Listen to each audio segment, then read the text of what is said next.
Embattled Chicago Public Schools CEO Forrest Claypool resigned Friday after being accused of engaging in a full-blown cover-up during an ethics investigation by the district's Inspector General.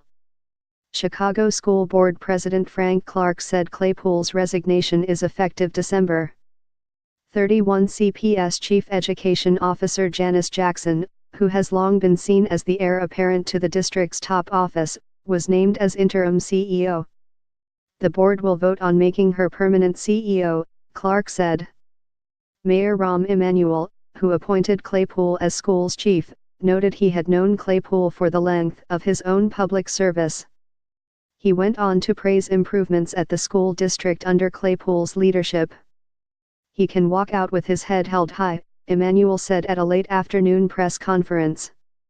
An individual in time is judged by the entirety of their service, Emanuel said. When you look at Forrest's service, he has always gone to work with his sleeves rolled up, ready to get the job done. Claypool's departure comes as he was under fire for an Inspector General investigation that concluded he lied to ward off an ethics probe of a legal contract. Emanuel had spent the last 2 days defending his longtime ally and friend, saying the CPS boss, who was appointed by him, showed character in admitting he had made a mistake.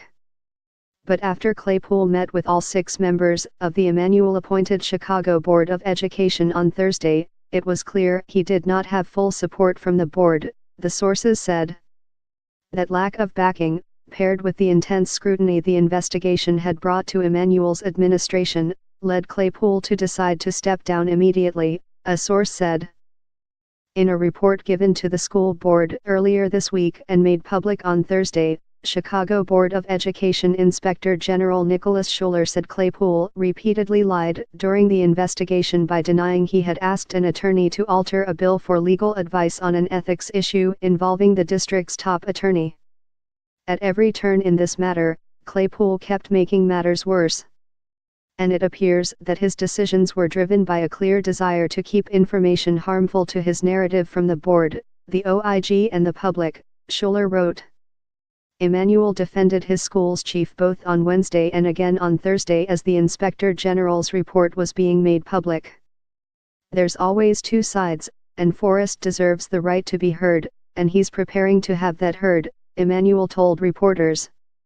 He acknowledged where he was wrong and took responsibility for it, Emanuel said. That is a sign of character.